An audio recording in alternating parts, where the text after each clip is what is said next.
최선을 다하는 우리 모든 삶의 자리가 될 수 있기를 바랍니다. 지난 주간 우리가 광고를 주지 않았습니다만 지난 월요일에 부룬디에서 우리 선교사님들이 오셨고 그 전주에 오셨지만 우리 합체한 거는 이제 이번 주간이 합체가 됐습니다. 우리 부룬디 선교 사역하시는 분들과 함께 오늘 은혜를 나누는 시간 될 수 있기를 바랍니다. 사랑하는 성도 여러분, 지난 한 주간도 여러분의 삶의 자리들 다 어떠셨습니까? 그래요. 우리 그렇게 사는 겁니다. 우리의 삶의 자리에 좋았습니다라는 말을 빼놓으면 남는 게 없어야 되는데 요즘에는 그런 얘기를 많이 하더라고요. 두 가지로 사람들을 분류한다. 뭐 있는 사람, 뭐 없는 사람. 저는 우리 그리스도인 된 우리에게도 저는 그런 시각을 좀 보는 것 같아요. 세상에 두 종류의 사람이 있습니다. 좋았습니다라고 고백하는 사람과 그 고백이 안 되는 사람이 있습니다. 여러분, 우리 오늘 나오실 때 마음들, 발걸음들 어떠셨습니까? 여러분은 좋았습니다라고 고백하는 사람이군요. 그 고백이 여러분의 삶에 마르지 않는 샘물이 될 수 있기를 바랍니다. 지난 주간 주셨던 말씀 우리 함께 돌아봅시다. 사도행전 2장 4절 시작. 그들이 다 성령의 충만함을 받고 성령이 말하게 하심을 따라 다른 언어들로 말하기를 시작하니라. 사도행전 2장 4절 말씀. 아멘. 오늘 주신 말씀입니다. 시작. 우리가 아직 죄인 되었을 때에 그리스도께서 우리를 위하여 죽으심으로 하나님께서 우리에 대한 자기의 사랑을 확증하셨느니라. 로마서 5장 8절 말씀. 아멘. 오늘 말씀을 전하실 안경선 선교사님, 지금은 6.25 전쟁의 스토리 속에 있지만 요즘 세대는 잘 모를지 모르지만 사랑의 원자탄이라고 하는 손양원 목사님의 손자가 되십니다. 양손자님이시지요. 우리 손자 안경선 목사님, 할아버지의 뒤를 이어 또 한센인들 나병 환자를 위한 사역에 헌신하고 있습니다. 귀한 사역의 보고를 또 우리가 함께 나누겠지만 먼저 은혜의 말씀을 함께 나누려고 합니다. 나오실 때 뜨겁게 박수로 환영해 주시면 고맙겠습니다.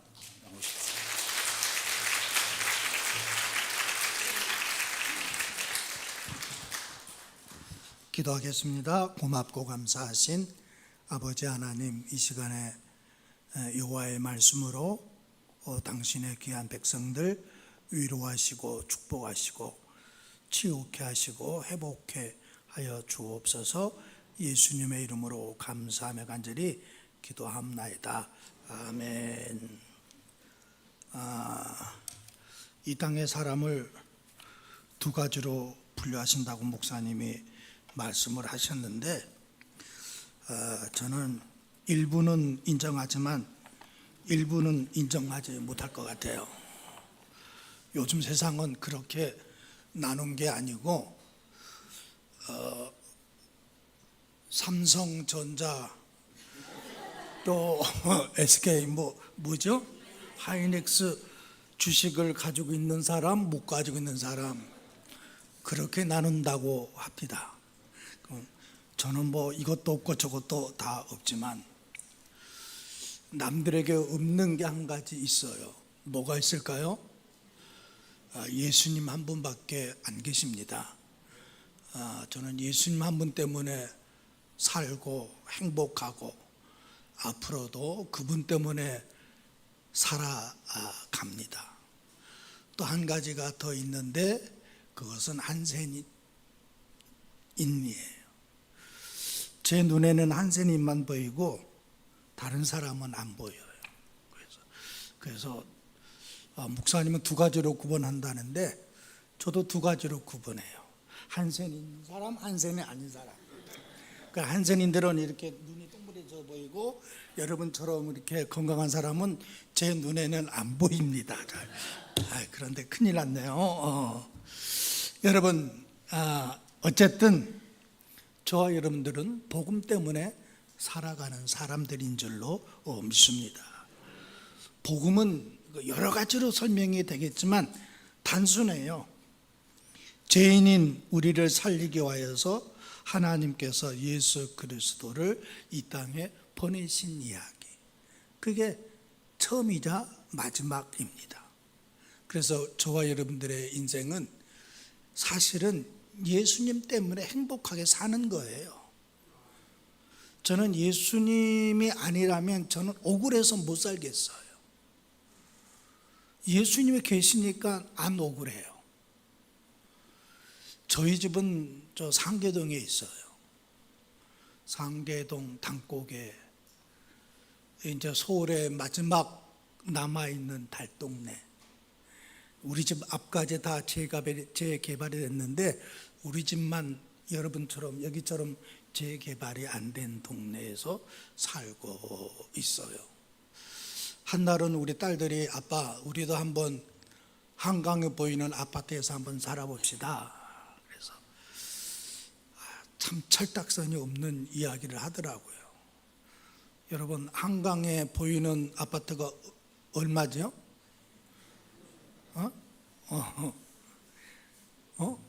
뭐 50억, 100억. 지 아버지 1,000만 원도 없는데 거기서 살자고 하니까 여러분 세상에서 한번 태어났으면 그런 데서 한번 살아봐야 되지 않겠어요? 아침에 일어나서 눈 뜨면 한강변이 보이는 데서 모닝커피 한 잔 마시고 여유 있게 가족들과 이렇게 담소하면서 각자 열심히 화이팅! 오늘도 행복하게 그러면서 각자 삶의 잔을 흩어졌다가 돌아오면서 그런 게 인생의 행복이 아니겠는가. 저는 평생을 그렇게 살지 못할 것 같아요. 하나님이 잘 살고 있는데 하나님이 갑자기 세상에서 가장 가난한 나라로 하나님이 가라고 그러니까. 그래도 제가 이제 65년이 넘었지만 65년 넘은 삶 중에 언제 때 삶이 가장 행복합니까? 그러면 지금 이 순간이 행복합니다.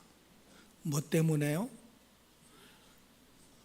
하나님이 보내신 부룬디에서 하나님이 하라고 하신 한센인을 섬기고 사니까 제 인생에서 가장 꽃피는 봄날이고 가장 행복한 삶을 지금 살아가고 있습니다.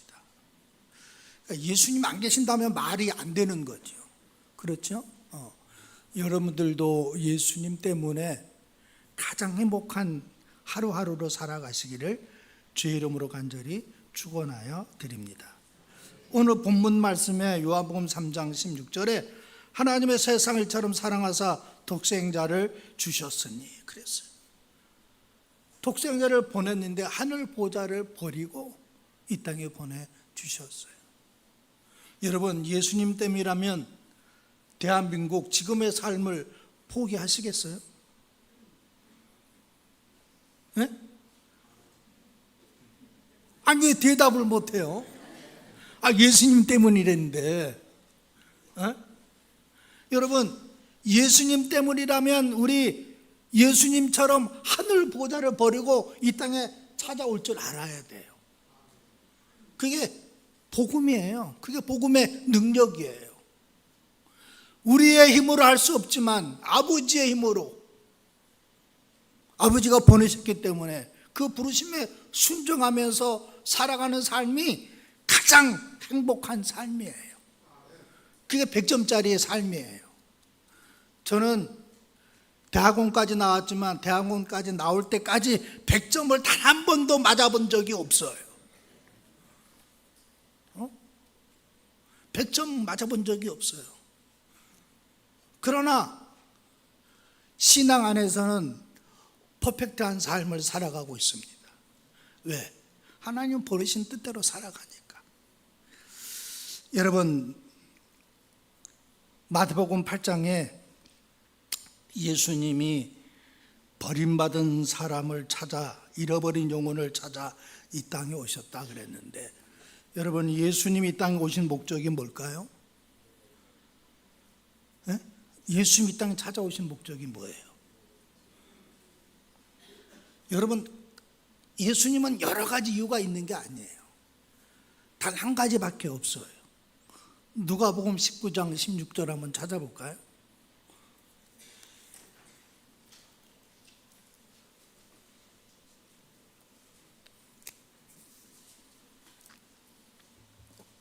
누가복음 19장 16절에 예수님이 이 땅에 하늘 보좌를 버리고 이 땅에 찾아오신 이유를, 이 땅에 찾아오신 목적을 분명하게 말씀을 하셨는데, 우리 다 같이 합독해 볼까요? 인자는 이런 것을 찾아 구원하려 함이니라. 구원하려 왔다. 그렇게 말씀하셨어요. 인자는 이런 것을 찾아 구원하러 왔다. 잃어버린 영혼을 찾기 위해서 이 땅에 찾아오셨다 그랬어요. 다른 이유가 없어요. 잃은 사람을 찾기 위해서 이 땅에 찾아오셨다. 요한복음 6장 38절에 내가 내 뜻을 행하려고 하늘에서 내려온 것이 아니라 나를 보내신 분의 뜻을 행하려 왔기 때문이니라. 나를 보내신 분의 뜻은 내게 주신 사람을 내가 한 사람도 잃어버리지 않고 마지막 날에 모두 살릴 것이니라 그랬어요. 예수님이 이 땅에 찾아오신 목적은 여러 뜻이 있는 게 아니라 잃어버린 사람을 찾기 위하여 이 땅에 찾아오셨다 그랬어요. 여러분, 우리 성도님들을 동빙교회에 보내신 뜻이 있는 줄로 믿습니다. 저는 젊었을 때 참 꿈도 많았어요. 제 꿈이 뭐였게요?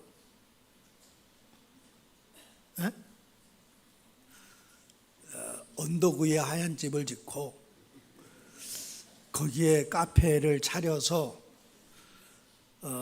뚜껑이 없는 차를 타면서 사는 게 제 인생의 최고 목표였어요. 근데 이 땅에 사는 것이 내 뜻대로만 되는 게 아니더라고요. 그렇게 사는 것은 복음의 사람들이 아니더라고요. 복음의 사람은 나를 보내신 아버지의 뜻을 따라서 살아가는 사람들이 복음의 사람들인 줄로 믿습니다. 여러분 그렇게 살고 계시죠? 이 동빙교회에 보내신 것은 아버지가 무슨 뜻이 있기 때문에 이 교회로 보내주신 줄로 믿습니다. 그분 뜻을 쫓아서 따라가는 게 내 인생의 마지막 목표고 행복이에요. 저와 여러분들도 그렇게 살아가시기를 주의 이름으로 간절히 축원하여 드립니다. 그래서 예수님의 일생을 가만히 보면 정말 예수님은 밤이고 낮이고 그 잃어버린 사람들을 찾기 위해서 열심히 3년 6개월 동안 갈릴리 바다를 뒤지면서 살았어요. 저와 여러분들도 남은 삶을 잃어버린 사람들 찾으면서 헤매면서 살아가시기를 주의 이름으로 간절히 축원하여 드립니다. 우리끼리 예수님 믿고 우리끼리 행복하게 다복하게 웃으면서 행복하게 사는 게 그게 교인들의 삶이 아니에요.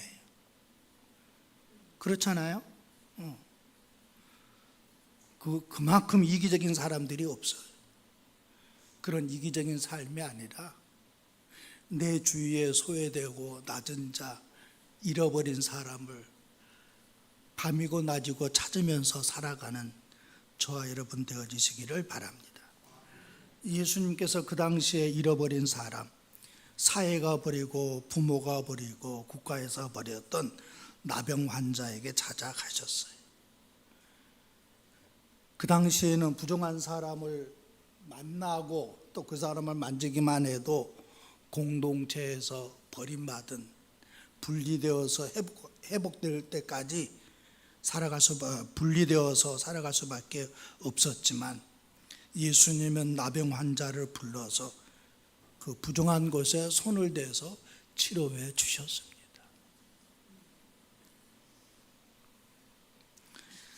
율법은 막았습니다. 사람들은 율법대로 부정한 사람들을 피해서 살았습니다. 사회가 거절하고 사람들이 피하고, 그러나 예수님은 다가갔어요. 복음은 언제나 버림받은 사람을 향하기 때문인 줄로 믿습니다. 나는 지금 버림받은 사람들을 찾고 있는가? 아니면 찾지 않는, 이래도 그만이고 저래도 그만이고 내 가족, 내 교회만 행복하게 살면 되는가? 여러분 주위에는 죄 때문에 하나님과 멀어진 사람, 상처 때문에 숨어서 사는 사람, 부끄러움 때문에 고개 들지 못하고 살아가는 사람들 많이 있어요. 그런 사람들 예수님이 먼저 찾아오셨습니다. 십자가는 죄 많은 인생에게 찾아오셔서 예수님이 먼저 손을 내밀어 주셨습니다. 예수님이 나에게 먼저 손을 내밀어 주셨어요. 하나님을 모르고 살았던 내 인생에 십자가의 사랑으로 나에게 찾아와 주셔서 내가 너를 구원했노라, 내가 너를 사랑하노라, 너는 내 아들이다, 너는 내 딸이다. 주님이 먼저 찾아와 주셨어요. 그래서 우리는 하나님의 백성들이 되었습니다.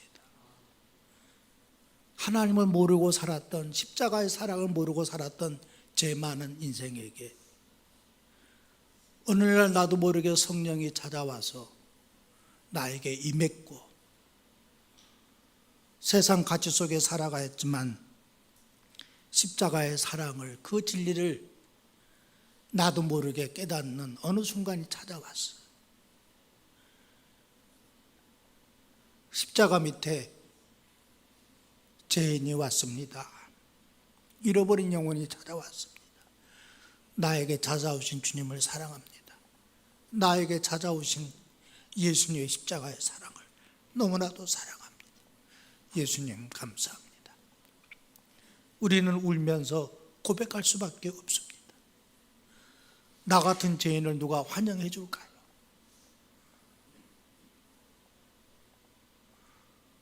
누가 나를 환영해 주겠어요?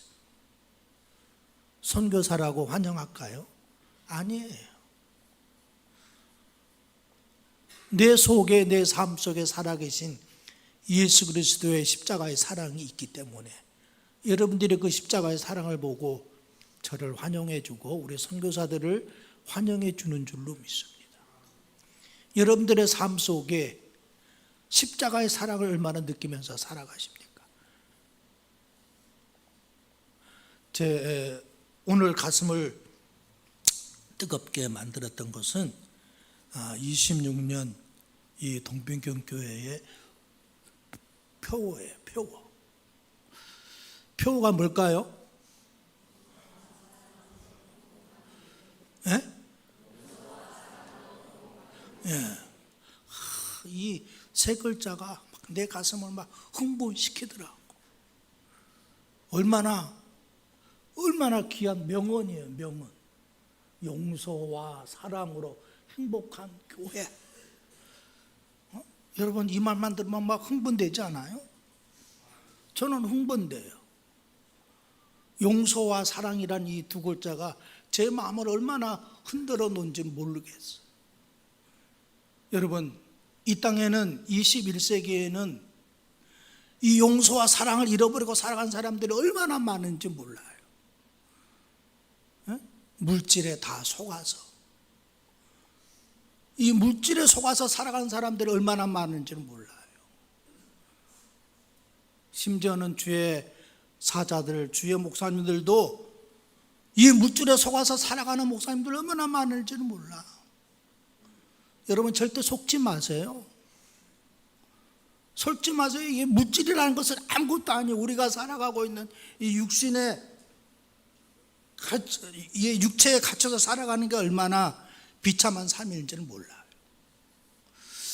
우리 어머니를 제가 5년 전에 하나님의 품 안으로 보내드리고 제가 불인도로 갔었는데, 어머니 소천하시기 전에 1년 전에 치매가 오셔서 1년 동안 고생하면서 사셨어요. 근데 이제 어머니가 치매 때 이제 자기의 수치를 자기 큰 손녀에게 보여주기 싫으니까 소대변을 다 받아내고 대변도 이렇게 항문에서 긁어내야만 했던 그랬던 어머니인데, 자기 사랑하는 손녀에게 그 수치심을 보이기 싫으니까 당신이 스스로 식기를 끊더라고요. 음식을 고기를 끊으시더라고요. 일주일 끊으시니까 그 이후에 이제 기력이 다해서 아버지 품 안으로 소천하셨는데, 제가 이제 그 전에 어머니를 만나 뵈면 어머니가 나에게 막 눈으로 말하는 것 같아. 눈으로 나에게, 그 영혼이 나에게 말을 하는데, 저는 이 육체에 갇혀서 그 어머니의 영혼이 나에게 말하는 것을 알아듣지 못하겠더라. 얼마나 갑갑한지 모르겠어요. 여러분, 우리가 눈에 보이는 게 다가 아니에요. 우리 육신으로 보는 게 다가 아니에요. 그 너머에 있는 영원한 하나님의 생명의 눈은 전혀 다른 차원이에요. 그게 진리예요. 그게 십자가의 사랑이에요. 십자가의 사랑은 뭐든지 다 이해하고 포용하고 용서와 사랑으로 얼마든지 평안한 삶을 살아갈 수가 있어요. 여러분, 그렇기 때문에 우리는 예수 그리스도의 십자가의 사랑이 나의 영혼을 충만하게 붙잡고 살아가시기를 주의 이름으로 간절히 축원하여 드립니다. 십자가의 사랑이 아니면 우리는 하늘나라를 이해할 수가 없어요. 어떻게 이해를 할 수 있어요? 하늘 보좌를 버리고 이 땅에 찾아오시고 나를 위해서 죽으신 그 십자가의 비밀을 통과하지 않고는 하나님의 사랑을 확증할 수가 없는 거예요. 하나님의 사랑은 그 나를 위하여 십자가에 죽으신 그 하나님의 사랑이 내 마음속 안에서 가슴을 흔들리면서 영혼을 흔들리면서 확증하실 때 그 사랑을 우리가 비로소 조금이라도 이해할 수 있는 줄로 믿습니다. 하나님은 세상을 이처럼 사랑하사 독생자를 주셨으니 이것이 하나님의 보내시는 사랑이에요. 보내시는 선교예요. 그래서 선교는 다른 것이 아니에요. 하나님이 보내신 것이 선교예요. 예수님을 먼저 이 땅에 보내주신 줄로 믿습니다. 가장 낮은 자리로 하나님은 우리를 불러주셨어요. 여러분, 이 하나님의 부르심에 보내심을 받을 수 있기를 주의 이름으로 간절히 축원하여 드립니다. 저희는 그 부르심에 순종해서 선교사가 됐고, 여러분들은 그 보내시고 해서 열심히 기도하시고 후원으로 무친양면 같이 그 하나님의 보내심의 사역에 동참하는 줄로 믿습니다. 여러분, 그 손양호 목사님은 예수님을 믿으면서 살았지만 그는 복음으로 삶을 살아내셨어요. 주기철 목사님도 복음으로 삶을 살아내셨어요. 그럼 우리 21세기의 한국 교인들은 복음으로 삶을 살아내느냐? 그렇지는 못하는 것 같아요. 그래서 흔히 젊은 사람들이 기독교를 개독교라고 그러잖아요. 왜? 빛과 소금의 사명을 다 감당하지 못했기 때문에. 기독교 1세기, 2세기 때는 전체 인구의 2%, 3%가 복음대로 살았지만 그들은 사이에서 빛의 소명을 잘 감당하고 소금의 사명을 잘 감당해서 그들은 범죄 없이 살았어요. 예수님 안 믿는 사람들도 그들의 말이라면 100% 다 믿어줬어요. 그러나 지금 21세기에는 한국교회에서 사고 친 사람들의 뉴스를 보면 다 교회 장로들이요, 권사들이요, 집사들이요, 목사들이요. 여러분, 우리는 복음을 믿는 것으로 끝나는 게 아니라 삶을 살아내시기를 주의 이름으로 간절히 축원하여 드립니다. 복음으로 삶을 살아내려면 정말 뼈를 깎는 아픔이 있어야 돼요. 원수로 사랑하라는 그 말을 손야 목사님은 어떻게 순종했겠어요? 예수님이 하늘 보좌를 버리고 자기의 권리를 다 내려놓는 순간 그는 십자가를 짊어질 수 있었어요. 손야 목사님도 두 아들을 죽인 사람을 용서하기까지는 부모의 권리를 십자가에 못 박았기 때문에 가능한 줄로 믿습니다. 어찌 부모가 돼가지고 자기 두 자식을 죽인 사람을 용서할 수 있겠어요? 그건 사람의 힘으로는 불가능해요. 그렇잖아요? 아니 어떻게 내가 육신의 부모인데 그걸 어떻게 용서할 수 있겠어요? 용서가 안 되는 거예요. 용서와 사랑으로. 이거는 이 땅의 언어가 아니에요. 지난주에 성경 말씀에 뭐였죠? 사도행전에 성령의 충만함을 받으면 우리의 언어가 어떻게 된다고요? 달라진다 그랬어요. 다른 말을 한다 그랬어요. 이 땅의 언어가 아니에요. 용서와 사랑은 이 땅의 언어가 아니에요. 이 땅의 언어는 뭐예요? 미움, 질투, 이런 게 이 땅의 언어예요.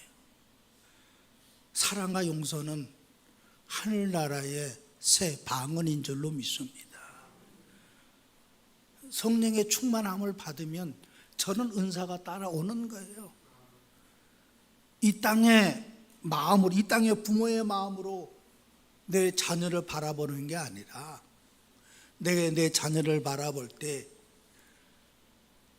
십자가의 사랑과 예수 그리스도의 사랑이 나에게 충만히 내주되어서 그 주신 사랑으로 내 남편을 사랑하고 내 아내를 사랑하고 내 구역 식구들을 사랑하고 세상 사람들의 소외된 사람들을 사랑해서 사랑과 용서로 행복한 삶을 살아낼 수 있기를 주의 이름으로 간절히 축원하여 드립니다. 손야 목사님은 피고름을 빨아내셨다고 그래요.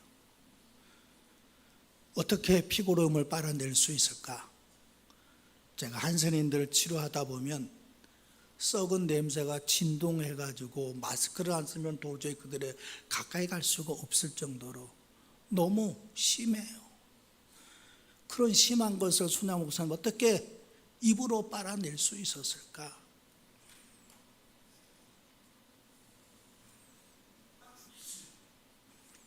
예수님이 하늘 보좌를 버리고 이 땅에 찾아 내려오셔서 십자가 지셨기에 손양호 목사님도 그렇게 사신 줄로 믿습니다.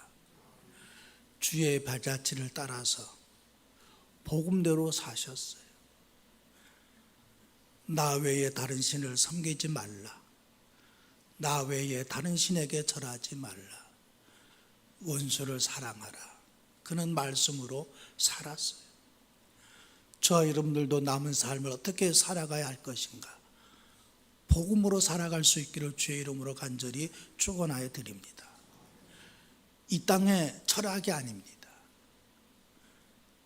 이 땅의 철학으로, 이 땅의 사상으로 살아가는 게 아니에요. 저 여러분들은 하루하루 하나님의 말씀의 능력으로 삶을 살아낼 수 있기를 주의 이름으로 간절히 축원하여 드립니다. 그게 교회의 부흥이에요. 숫자가 많이 늘어나서 여의도 순복음교회처럼 그렇게 많아지는 게 부흥이 아니에요. 그건 우리 인간 사회가 바라보는 부흥이고, 그런 게 부흥이 아니고 하나님이 바라는 부흥은 저와 여러분들이 한 사람 두 사람이 모여서 예수 그리스도의 사랑으로 하늘의 언어로, 이 땅의 언어가 아닌 하늘의 언어로 서로 용서하고 사랑하고 희생하고 서로 위해서 기도하고 낮은 자를 위해서 섬기고, 내가 예수처럼, 한 사람이 예수처럼 삶을 살아낼 때 그게 부흥인 줄로 믿습니다. 그게 저와 여러분들이 걸어가야 할 길인 줄로 믿습니다. 로마서 5장 8절에 우리가 아직 죄인되었을 때 그리스도께서는 우리를 위하여 죽으심으로 하나님의 사랑이 확정되었다 그랬어요. 여러분들이 그 확정된 예수의 사랑으로 복음을 경험한 사람만이 복음으로 삶을 살아낼 수 있어요. 십자가의 사랑을 경험한 사람만이 남을 용서하고 사랑할 수 있어요. 은혜를 경험한 사람만이 은혜대로 살아갈 수가 있어요. 여러분, 보내는 것은 하나님의 복음을 손에 들려서 우리를 세상 속에 보내주신 줄로 믿습니다. 예수 그리스도의 사랑을 잃어버린 현대 사회, 여러분, 우리 21세기 우리 한국 교회가, 우리 한국 사회가 얼마나 갈기갈기 찢겨졌는지 몰라요.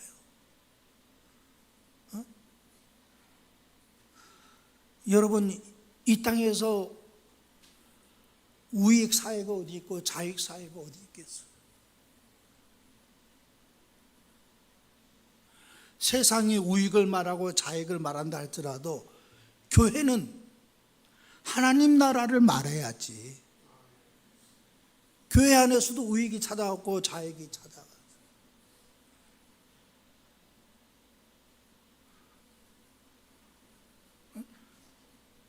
교회에서도, 사회에서 그렇게 말한다 할지라도 교회에서는 그런 말이 없어야 되잖아요. 왜? 교회는 하나님의 사랑으로, 십자가의 사랑으로 하나 된 것이니까. 교회 안에서 죄인이 어디 있고 의인이 어디 있고 빨갱이 어디 있고 뭐가 어디가 있겠어요, 여러분? 그거 참, 난 답답해서 죽겠어요, 교회에서 그런 말을 할 때. 우리는 남아있는 것은 복음으로 살아야 돼요. 나를 위해서 죽으신 예수 그리스도의 십자가의 사랑으로 그걸 잃어버린 영혼을 찾아가는 게 저와 여러분들의 나머지 소명인 줄로 믿습니다. 우리는 그렇게 살아야 돼요. 다른 교회는 부흥을 말할지 몰라도 저와 여러분들은 부흥을 말하면 안 돼요. 그런 부흥이 아니에요. 십자가의 사랑을 확증하면서 내 삶을 살아내는 게 그게 부흥인 줄로 믿습니다. 그게 진정한 부흥인 줄로 믿어요. 여러분, 그 애양원에 13호실이 있어요. 그 13호실은 상태가 너무 위중해가지고 이제 곧 하늘나라에 이제 가야 될 마지막 분들이 이제 살아 계신 것이 애양원의 13호실인데 거기는 아무나 함부로 못 들어갔어요. 내가 한센인인데 거기 들어가려고 그러면 이 신발에 이게 비닐로 감고, 왜냐하면 피부름이 너무 낭자해가지고 함부로 못 들어갔던 곳인데, 손야 목사님은 거침없이 거기 들어가서 같이 예배도 드려주고 기도도 해주고 찬송도 해주고 같은 자리에서 앉아서 밥도 먹고 피고름도 빨아내고 그렇게. 그래서 이제 그 손야 목사님의 삶을 기리기 위해서 어떤 그 대학 교수님이, 그 전주대학 미술과 교수님이 그림을 그려놨어요. 애양원의 13호실이라고. 그래서 이제 그 13호실의 창문과 손야 목사님의 거기 이제 사람들과 같이 생활도 하고 또 그림 한 편에 성경책을 그려놨어요. 그래서 이제 제가 그 작품을 보는 순간, 어느 순간에 나에게 예수님이 질문하신 것 같아요. 아, 목사, 너 저 성경책 누구의 성경책이냐? 그러니까 손양 목사님 보셨던 성경책이지. 손 목사님 보셨던 성경책입니다. 그랬더니 그래, 네가 본 성경책하고 같으니 틀리니 물으시더라고. 같을까요, 틀릴까요? 같은 성경책이죠. 그래서 야, 손양 목사님 어떤 주님을 믿었니? 내가 믿는 주님을 믿었습니다. 정말 똑같은 주님을 믿었니? 네, 똑같은 주님을 믿었습니다. 그래, 그러면 너는 손양 목사처럼 사니? 여러분, 내가 살았을까요? 못 살았을까요? 그때는 잘 모르겠습니다. 그래야지. 막 이게 흔들면 나 진짜 목사님에게 기분 나빠서 설교 못할 것 같아. 이게.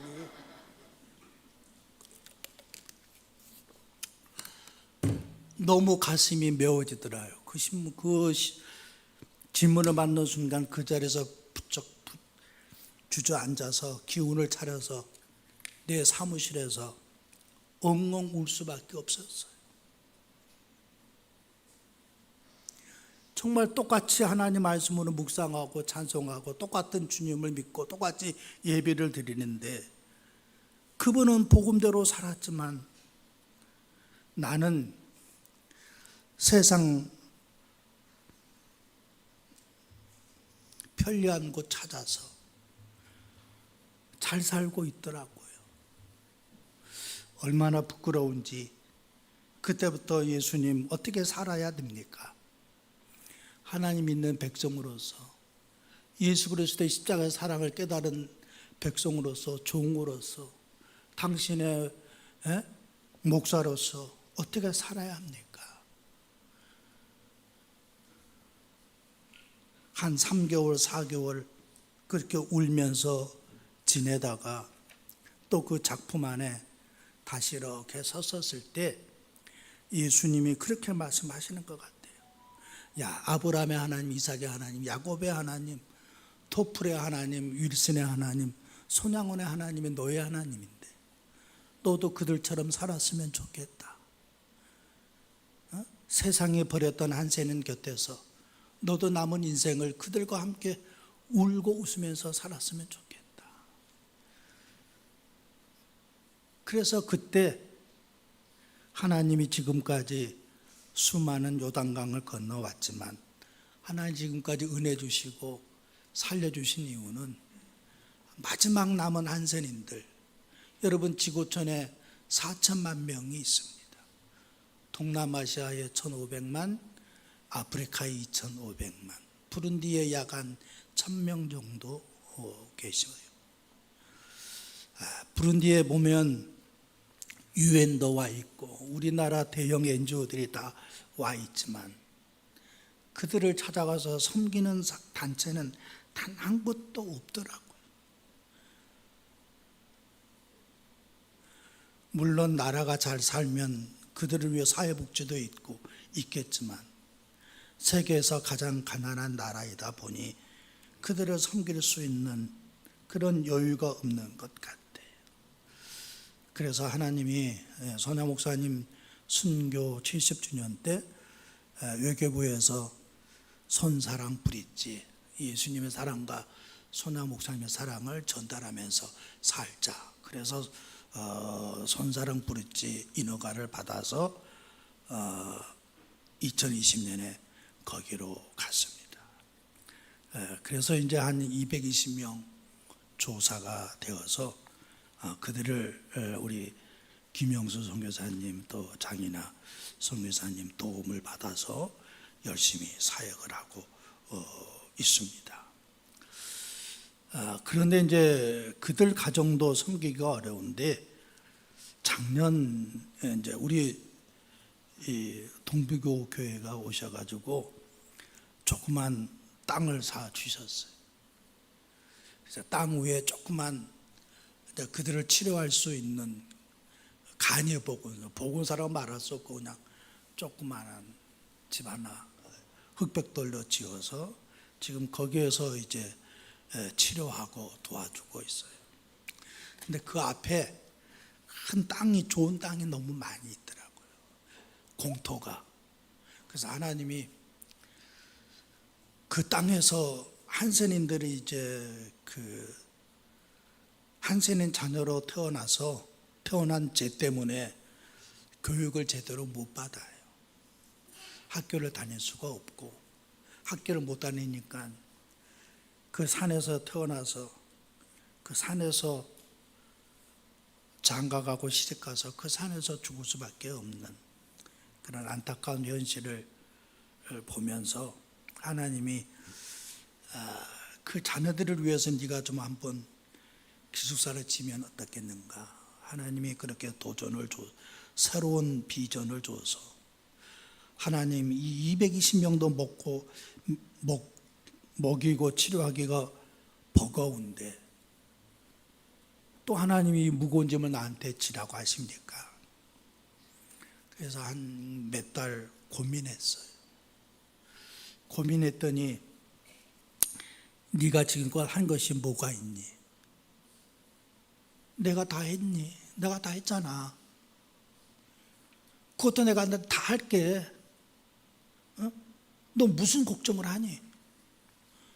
지금까지 내가 다 해왔는데 네가 한 게 뭐가 있다고 또 주저주저 하냐? 그것도 내가 할게. 그래서 울면서 아버지 앞에 그러면 그것도 감당하겠습니다. 그래서 기도하고 있어요. 그래서 이제 작년에 어떤 교회에서 브리핑을 했어요. 한센인 자녀 기숙사 짓는데 땅 사고 기숙사 짓는데 한 4억이 들어갈 것 같습니다. 또 한 달에 그들을 먹이고 재우는데 한 달에 500만 원, 600만 원 들어갈 것 같습니다. 그랬더니 우리 선배가 우리 동창이 야, 그건 너 어떻게 하려고 그래? 어? 너 지금도 감당 안 되는데 그거 어떻게 하려고 그래? 여러분 그거 어떻게 할까요? 할 수 있을 것 같아요? 못 할 것 같아요? 에? 저와 여러분들은 못해요. 할 수 있을 것 같아가 아니라 못해요. 못해. 응? 이 동비경고에서 한 달에 600만 원 나한테 후원할 수 있어요? 그건 뭐 없으면서 할 수 있다고 고개를 끄덕끄덕 나 기분이 상당히 나쁘네. 여러분, 근데 하나님 하셔요. 우리들은 못하지만 천하가 한 영혼이 천하보다 귀중한 그 하나님은 그 아버지의 사랑으로 그 아버지의 사랑을 확증하기 위해서 이 땅에 보여주기 위해서 아버지는 하실 줄로 믿습니다. 제가 뼈저리게 느낀 게 그거예요. 선교사는 뭐 군대는 까라면 까라고 그럽디다마는 선교사는 하나님 하라 그러면 그냥 순종하는 거예요. 나머지는 하나님이 하시는 줄로 믿습니다. 그래서 여러분 나누고자 하는 것은 예수님 이 땅에 오신 것이 잃어버린 사람을 찾기 위해 이 땅에 오셨다면 저와 여러분들의 마지막 보내시는 그 이유도 동빙교에 보내신 그 이유도 여러분 주위에 알게 모르게 잃어버린 영혼들이 많이 계신 줄로 믿습니다. 그걸 찾는 것이 부흥이고 그게 찾는 것이 아버지의 뜻인 줄로 믿습니다. 그걸 잘 감당하다가 우리 아버지 나라의 기쁜 마음으로 다시 만날 수 있기를 주의 이름으로 간절히 축원하여 드립니다. 기도하겠습니다. 고맙고 감사하신 아버지 하나님, 예수님이 그 살기 좋은 하늘 보좌를 버리시고 이 땅에 찾아오셨고 그 아버지의 사랑을 확증하기 위해서 십자가에 하나밖에 없는 목숨을 버리셨습니다. 아버지, 이 땅에 나를 보내신 이유도 또 수많은 교회가 있음에도 불구하고 이 동빙교에 보내신 아버지의 뜻이 분명히 있는 줄로 믿습니다. 우리 모두가 그것을 다 깨달아 순종으로 아버지 나라의 30배, 60배, 100배 아버지의 나라의 열매를 맺으면서 살아갈 수 있는 행복한 교회가 되어지도록 축복하여 주옵소서. 예수님의 이름으로 감사하며 간절히 기도합니다.